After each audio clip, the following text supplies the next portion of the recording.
Hello, you're watching TVP World News. I'm Jonasz Lewiński. Nearly 40,000 residents of Russia's Belgorod region were left without electricity on Sunday after a Ukrainian strike damaged local energy facilities. Emergency crews were deployed to the affected areas, and hospitals in Belgorod have switched to backup power. Partial power outages continued on Monday, affecting over 5,000 residents. According to the pro-Ukrainian telegram channel Crimean Wind, Ukraine also struck Russian-occupied Crimea overnight, hitting the Feodosia oil terminal, the largest oil storage facility in the region. Russia has repeatedly targeted Ukraine's power grid, gas facilities and heating systems to make living conditions unbearable for civilians ahead of winter.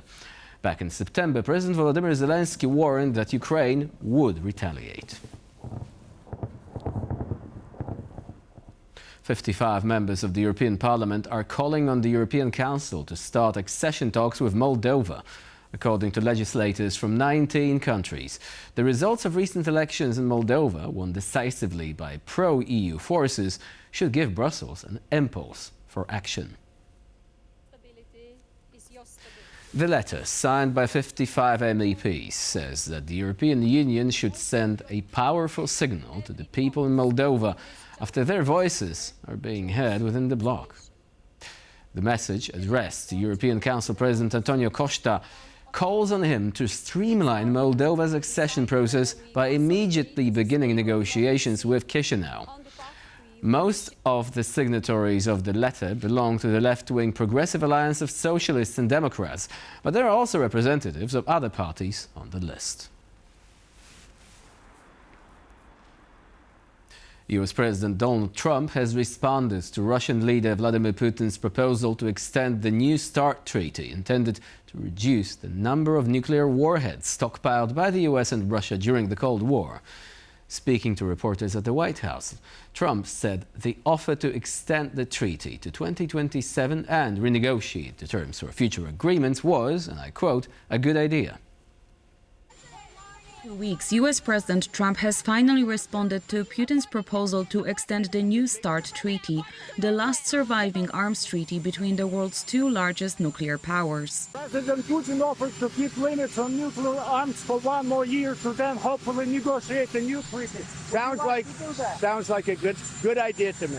Set to expire in 2026, the treaty was thought to be abandoned in 2023. But on September 23rd, Putin offered to extend it until 2027. The treaty would then be renegotiated. While some experts describe Putin's proposal as a concrete step towards limiting the existing nuclear stockpile, many also point out that the move is likely mainly intended to strengthen Moscow's negotiating position with Washington. Tankers from Russia's Shadow Fleet, which are used to evade Western sanctions, are said to be responsible for a series of significant oil slicks in European waters. A joint investigation by the not-for-profit journalism group Source Material and Politico found that at least 5 vessels have continued to pass through European waters after spilling oil. Politico reports that 2 of the tankers were individually sanctioned by the UK before they left the slicks. The news site says the blatant disregard for maritime rules highlights the challenges Western governments face in controlling Russian oil exports and minimizing the risk of an environmental disaster in their waters. Norwegian F-35 fighter jets will begin a NATO air policing mission in Poland on Monday to help guard NATO airspace. The deployment comes amid an alarming increase in incursions by Russian manned and unmanned aircraft in recent weeks. The F-35s from Norway's 332nd Squadron will be stationed near the western Polish city of Poznań, according to Polish Defense Minister Władysław Kosiniak-Kamysz, who added that they will be joined by additional F-35s at the end of the month. Commenting on the deployment, a high-ranking Norwegian Defense Ministry official said that his country's mission in Poland will primarily be to defend NATO territory against airborne threats and intercept objects violating Polish airspace.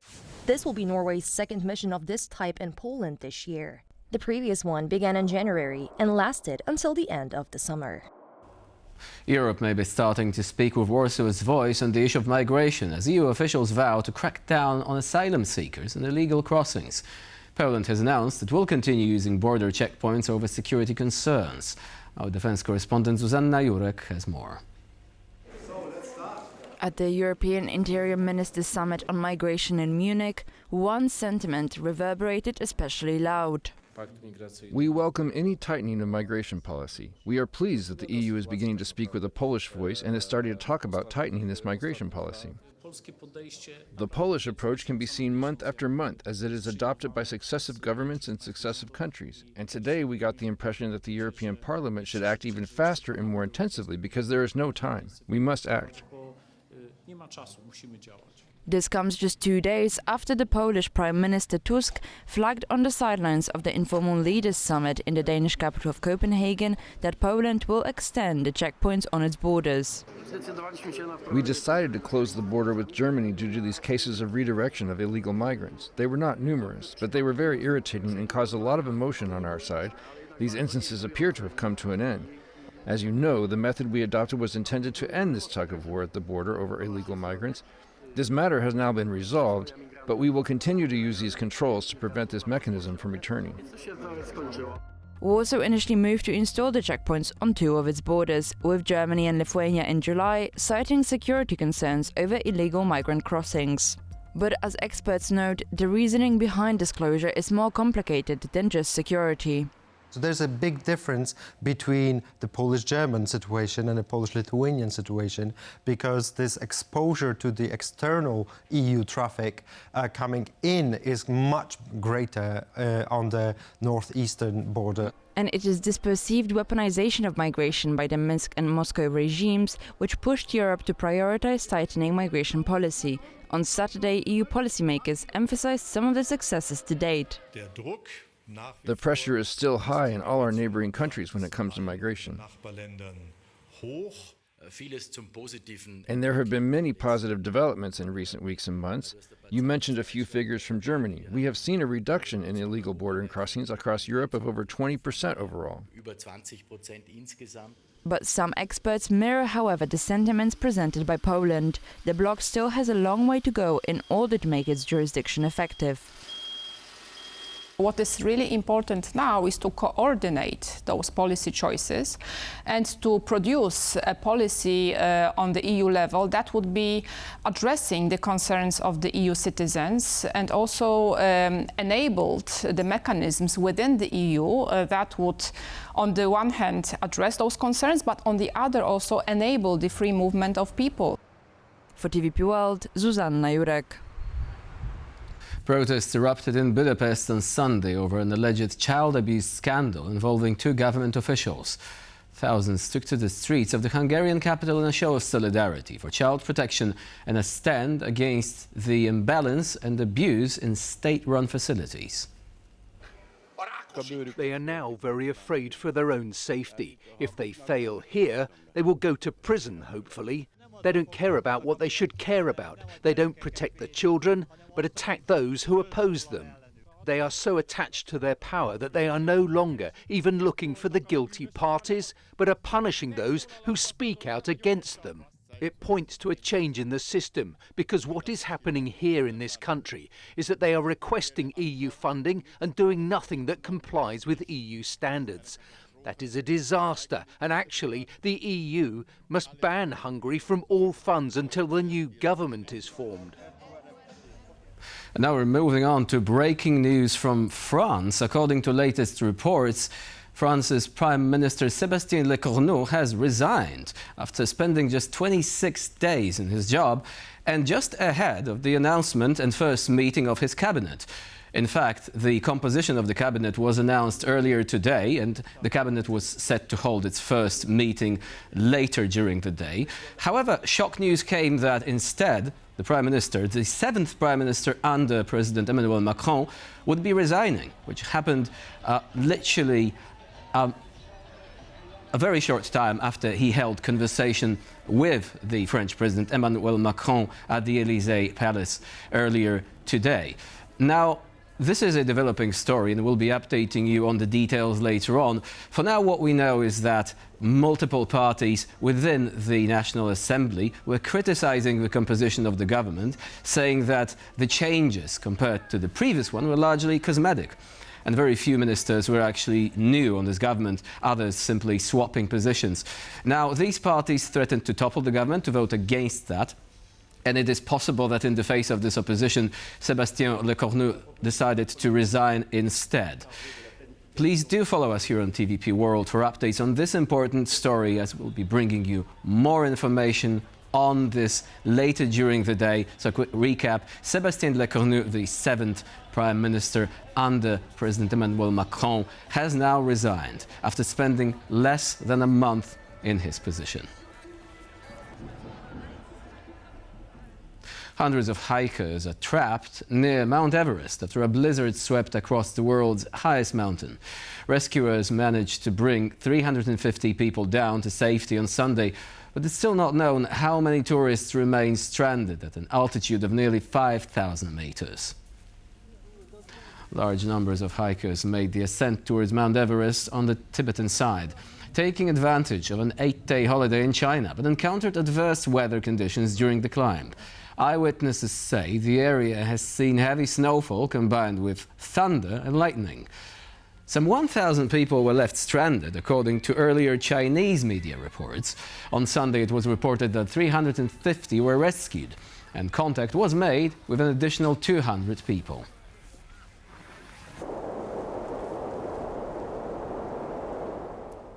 US President Donald Trump said he hoped representatives from Hamas and Israel could agree the first phase of his peace proposal to end the war in Gaza. The two sides will hold indirect talks in Egypt on Monday to discuss the release of hostages held by Hamas. Trump told reporters that his administration was working quickly to reach that objective. Very quickly. We had some very good meetings. The countries of the world, a lot of the countries surrounding Israel, frankly, Muslim, Arab, and many others have had great meetings with Hamas, and it looks like it's working. So we'll wait for a little while, see how it all turns out. When will the administration begin firing? I think it'll work very quickly. I think it's going to go very quickly. The meetings seem to be very good. We'll find out. We'll let you know soon. The first of this year's Nobel Prizes will be announced on Monday. The prestigious awards are divided into 6 categories. The winner of the 2025 Nobel Prize in Medicine or Physiology is announced by the Karolinska Institute in the Swedish capital Stockholm. The awards also recognize groundbreaking advances and significant contributions in physics, chemistry, literature, peace, and economic sciences. The names of other Nobel Prize winners will be announced in the coming days. Professor John Hopfield. Thousands of cosplay fans are participating in the Anime S World Stars Festival in Sofia, Bulgaria. The city's Tenta Hall has turned into a maze filled with out-of-this-world characters from some of the most popular anime, video games and movies, as well as TV series. The festival was filled with anime fans cosplaying as their favorite characters, many of whom had spent countless hours perfecting their elaborate outfits. I'm Gyome Himejima from Demon Slayer. This is the first cosplay I ever made, and I've upgraded it to the max. I'm dressed as Kobani from Chainsaw Man, just because I really like her and relate to her a lot. But it's not just anime. Cosplaying video game characters proves to be an equally popular choice at this year's edition of the festival. I'm Princess Zelda from The Legend of Zelda Breath of the Wild. This is my dream cosplay, and honestly, I think it suits me best.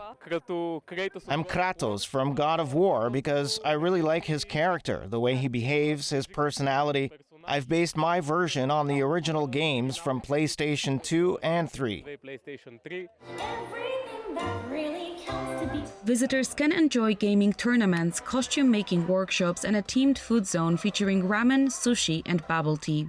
The biggest event, however, is the International Cosplay Competition, which attracted teams from 10 countries. Some 3,000 people are expected to attend throughout the weekend. And that's all for now. Thank you for watching, and please stay with us here on TVP World.